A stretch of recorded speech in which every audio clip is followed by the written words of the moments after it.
Ավատար ֆիլմը նկարվել է Հայաստանում։ Սենց ես մտածում, երբ գնում ես Սյունիքի մարզ։ Օրը ես սկսում եմ սուրճով, աղասը քշելով։ Այս լեռներից հասկանում ենք, որ արդեն Վայոց ձորում ենք։ Բարև, կովիկներ։ Ծաղկաշատ ճանապարհներով հասնում ենք Սյունիք։ Տեսնում եմ երիցուկների դաշտ ու ինձ կանգնեցնելը անհնար էր։ Նկարվում եմ վազվզում։ Աղաս ինձ համար ծաղիկը հավաքում ու շարժվում ենք առաջ։ Հասնում ենք Քարահունջ ու հագնում ենք անձրևանոցները։ Գնում ենք Զորաց քարերը տեսնենք։ Քարահունջը։ Այո։ Այո, շունը։ Շունիկը մինչև վերջ մեզ ուղեկցում է։ Գնայինք ում, խնդրում եմ։ Հաջորդ կանգառը որոտնավանքն է, դարձավ իմ սիրելի վանքերից Հայաստանում։ Դրանից հետո շարունակում ենք ճանապարհը, ես հյուսում եմ իմ ծաղիկները։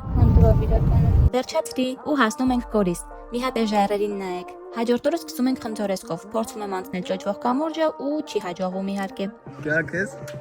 Ես որոշեցի, որ հետ եմ գնում, որպես չակում։ Ու գնում ենք Տիտակետ։ Այստեղը շատ եմ սիրում։ Ուտում ենք ճանապարհին կուկուռուզ ու հասնում այս գեղեցկուհի վանքին։ Մի տեսակ այնքան իմաստ ունի իր մեջ Տաթևը։ Տաթևից հետո գնում ենք մեր վերջին կանգառը՝ Շաքիի ջրվեժ։ Շատ վարար ու սիրուն էր։ Ու այս սիրուն մայրամուտով ետ ենք վերադառնում Երևան։ Հայաստանի համար դժվել կարելի է։ Գրիչ մեկնաբանություններում այս տեղերից որտեղ ես եղել։